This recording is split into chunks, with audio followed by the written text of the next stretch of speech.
just have to capture the imagination of a woman and get her to believe whatever little fairy tale fantasy you've painted for her. And then at that point, you're going to get what you want anyway. So what you do after that doesn't matter. So you can say things and your words can be as worthless as a dollar bill cut in 3,000 pieces.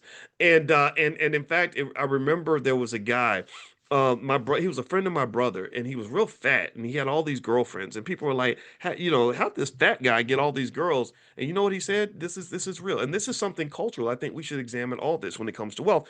He said, they said, well, the way he says, oh, it's easy to get these girls. They said, well, what do you got to do? He said, oh, you just got to sell a hoe a dream. I'm just using his exact words. He said, just sell a hoe a dream. Just sell her a dream.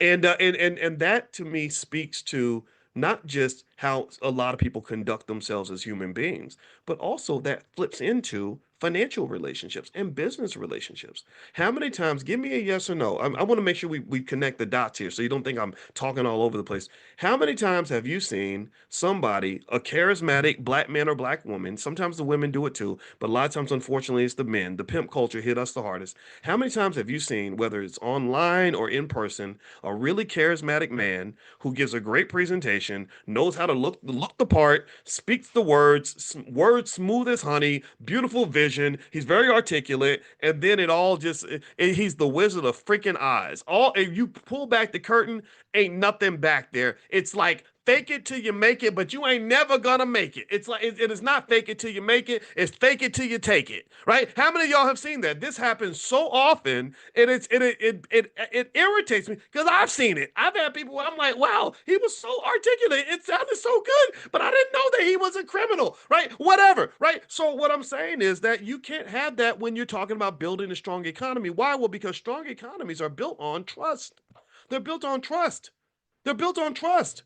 So when you're traumatizing people by making promises that you don't keep, when you are not a man of your word or a woman of your word, it breaks down black economics because then people get their money and they're like this.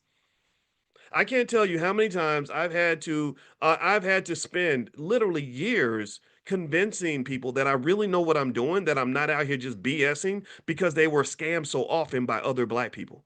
I can't. It's happened so often. I met a guy. He was a great guy. He might even be in here. He's like an FBI agent or maybe he's Secret Service, something like that, right? So I met him and his wife, and literally because they'd run into so many other people that looked like us that were fast talking and didn't follow through with anything. He said it took me about 5 years to trust you. And I said, well, did I earn your trust? He said, yeah. I said, that means a lot because I know that a Secret Service agent, FBI agent, whichever one he was, I know that you guys, my was a police detective, right? I know how critical and skeptical you guys are. So it's nice that we met the standard, but this is the problem though, right? Businesses are built heavily on trust. Elon Musk is the richest man in the world largely because his investors really trust him. When he lays out a vision and a framework, they say, "Oh, we believe in that." And in fact, actually, just so you don't think that this is purely a black thing, um, even some of the white investors of Elon Musk are starting to question whether his visions are trustworthy because they started looking at his track record and they were like, wait, in 2016, you said we'd have a million driverless cars on the road by 2017. And here it is, 2025, and it still hasn't happened.